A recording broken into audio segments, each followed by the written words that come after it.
اندر سے آنے والی آوازوں سے معلوم ہوتا تھا کہ اسیران قفس رہائی کے لیے کوشاں ہیں اور دیواروں سے سر ٹکرانے کے بجائے دروازہ توڑنے کی فکر میں ہیں۔ کیا وہ زندہ ہے؟ میں نے ریوالور کا رخ اس کی جانب کیا۔ اسے قتل کرنا پروگرام میں شامل نہیں تھا۔ ڈی سلوا نے دونوں ہاتھ اوپر اٹھا دیے۔ وہ خود ہی مر گئی ہو تو میں نہیں کہہ سکتا۔ اس کا خیال میرے لیے سخت باعث تشویش ہو گیا۔ شہلا کی ماں اتنی دیر تک ڈکی میں بند رہی کہ مری نہیں ہوگی تو مرنے والی ہوگی۔ اس کی جانیں ناتواں کے لیے اس فولادی پنجرے میں محبوس اور بے دست و پارہ کے سانس کی نازک ڈوری کو ٹوٹنے نہ دینا بظاہر محال معلوم ہوتا تھا، لیکن یہ دیکھنے کے لیے میرا اس گھر سے کچھ دور پہنچ جانا ضروری تھا، جہاں محاورے کی عملی صورت کے مطابق ایک حمام میں سب بند تھے۔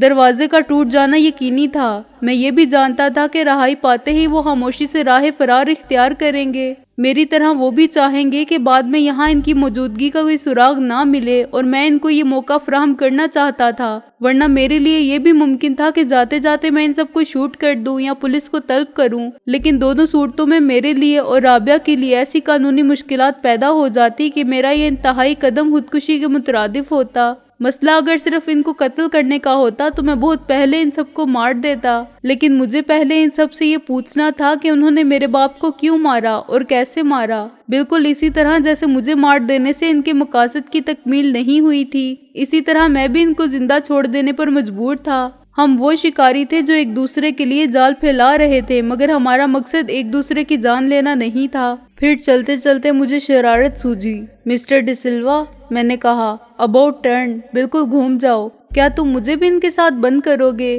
اس نے پلٹ کر کہا، نہیں، مجھے ایک ڈرائیور کی ضرورت تو ہے۔ میں نے کہا، لیکن میں اپنی حفاظت کی خاطر ایک تماشا کرنا چاہتا ہوں۔ تم واپس اندر چلو اور ان سب شرفا کے کپڑے اٹھا لاؤ۔ میری نگرانی میں ڈی سلوا نے کمرے میں رکھے ہوئے سب کپڑوں کی گٹھری سی بنا لی۔ دروازہ بری طرح ہل رہا تھا اور گرنے ہی والا تھا۔ کپڑوں کے بنڈل کو بھی گاڑی کی پچھلی سیٹ پر رکھا اور ڈی سلوا کو حکم دیا کہ وہ کار نکال لے جائے۔ ڈی سلوا نے تعمیل کی۔ اسی وقت ایک دھماکے سے دروازہ ٹوٹ کر گرا اور میں نے پلٹ کر دیکھا۔ کسی نے ایک پتھر پھینکا جو کار کے پچھلے حصے پر آ کے لگا۔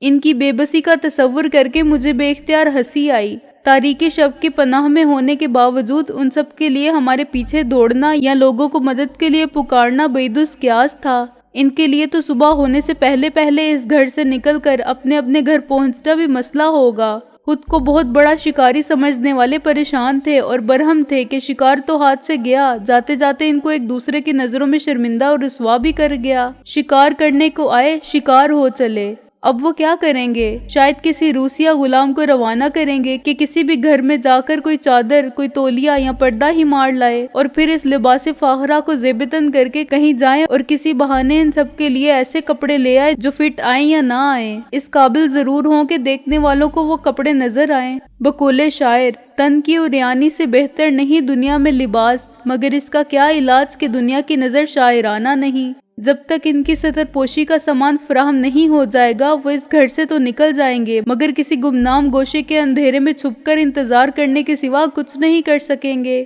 گاڑی اب اس گھر سے کافی دور آ چکی تھی اور نہر کے ساتھ ساتھ چلنے والی سڑک پر رواں تھی۔ مسٹر ڈی سلوا، میں نے اچانک کہا، یہ گاڑی کس کی ہے؟ کسی کی بھی نہیں، ڈی سلوا نے اطمینان سے کہا، میرا مطلب ہے ان میں سے کسی کی نہیں۔ آل رائٹ، گاڑی کو یہیں روک دو، میں نے کہا، میں دیکھنا چاہتا ہوں کہ اس بوڑھی عورت کا کیا حال ہے، اور یہ خیال رکھنا کہ میرا اعتماد حاصل کر کے تم مجھے دھوکہ نہیں دے سکتے۔ اگر تم نے مقابلے کی کوشش کی تو میں تمہیں یہیں کتے کی موت مار دوں گا اور کار لے کر بھاگ جاؤں گا۔ تمہارے ساتھی بھی یہ وضاحت کرنے سے گریز کریں گے کہ تمہاری لاش یہاں کیوں پڑی تھی۔ یقین کرو مسٹر سکندر، میں ابھی مرنا بالکل نہیں چاہتا، ڈی سلوا نے کہا۔ اس کی یقین دہانی کے باوجود میں نے ایک قمیض میں لپٹے ہوئے 8 ریوالوروں کا بے ہنگم بنڈل اٹھا لیا۔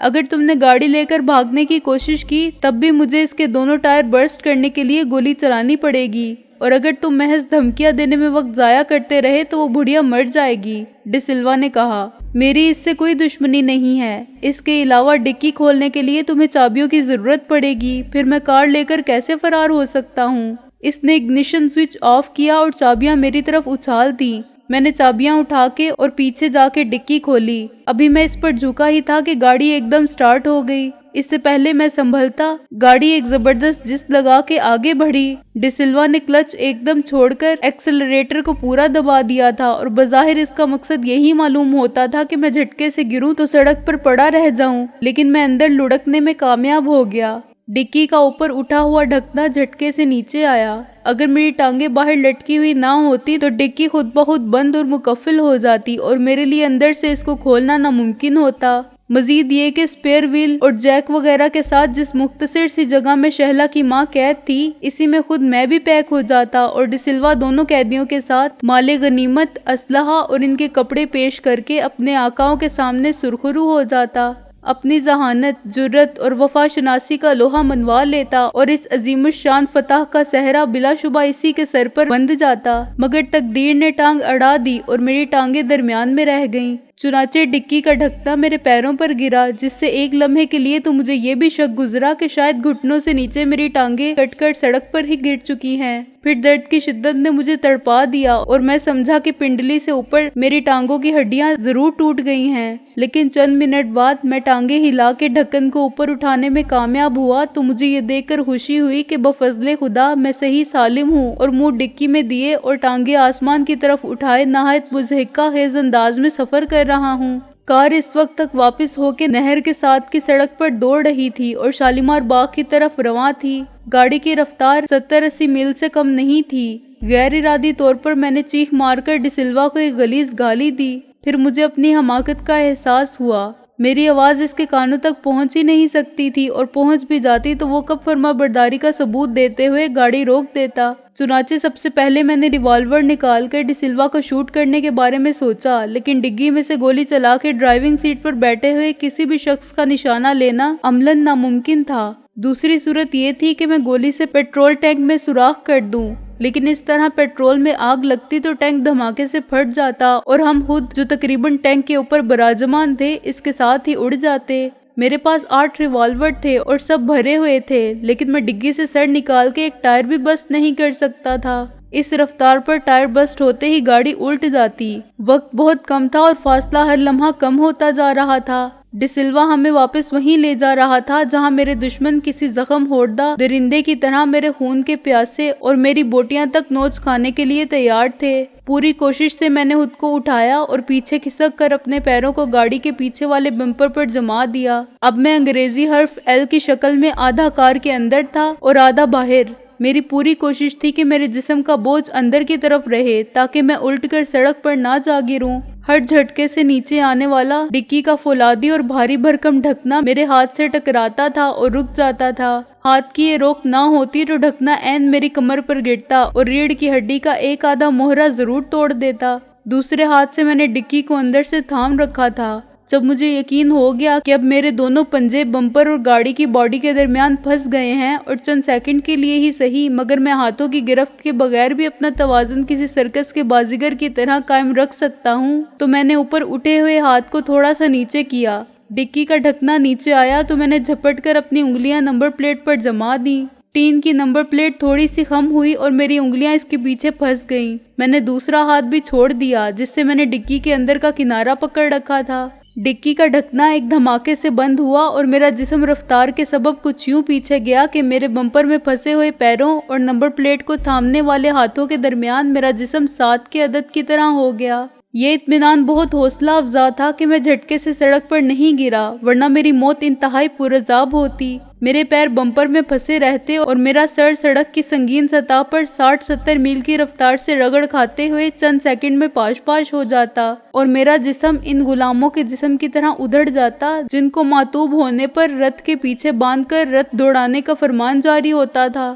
اس جان لیوا مرحلے سے گزر جانے کے بعد میں نے نمبر پلیٹ چھوڑ کر ہاتھ آگے پھیلائے اور ڈکی پر سر کے بل جا گرا۔ آہستہ آہستہ میں نے اپنا توازن برقرار رکھتے ہوئے دونوں پیروں کو بمپر سے نکالا۔ ڈی سلوا نے پلٹ کر دیکھا اور صورتحال کا فوراً اندازہ کر لیا۔